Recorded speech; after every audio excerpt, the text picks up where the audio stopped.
युधिष्ठिर को ही स्वर्ग क्यों मिला था?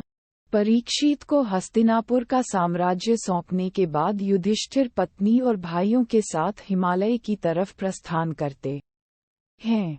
हिमालय पर्वत पार करने के बाद एक एक कर सभी प्राण त्यागने लगते हैं। वह इस प्रकार है, द्रौपदी सबसे पहले द्रौपदी के प्राण निकल जाते हैं।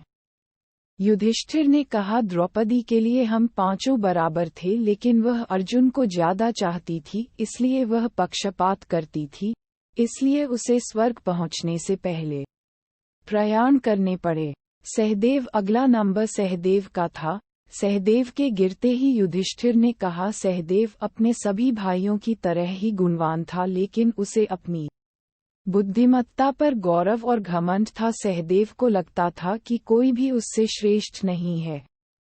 अब बाकी बचे लोग मेरु पर्वत की तरफ बढ़ रहे थे। तभी अगला नंबर आया नकुल। नकुल के प्राण त्यागने के बाद युधिष्ठिर ने कहा, सहदेव की तरह नकुल को भी अपनी सुंदरता का घमंड था, इसलिए नकुल भी यात्रा पूरी नहीं कर सका। अर्जुन। युधिष्ठिर ने अर्जुन के प्रयाण करने पर कहा, अर्जुन को ये लगता था कि विश्व में सर्वश्रेष्ठ योद्धा वही है, इसलिए वह भी यात्रा नहीं पूरा कर सका। भीम। अंत में भीम भी अपने एक दुर्गुण के कारण गिर जाते हैं। युधिष्ठिर ने कहा, भीम तुम दूसरे के भूख की परवाह किए बिना भोजन करते थे और पेटू थे, इसलिए तुम्हें भी प्राण त्यागने पड़े। अंत में युधिष्ठिर और कुत्ता मेरु पर्वत पर पहुंच जाते हैं।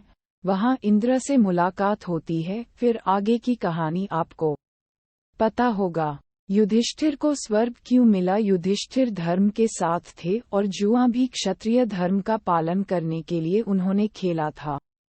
आजीवन उन्होंने धर्म का पालन किया था।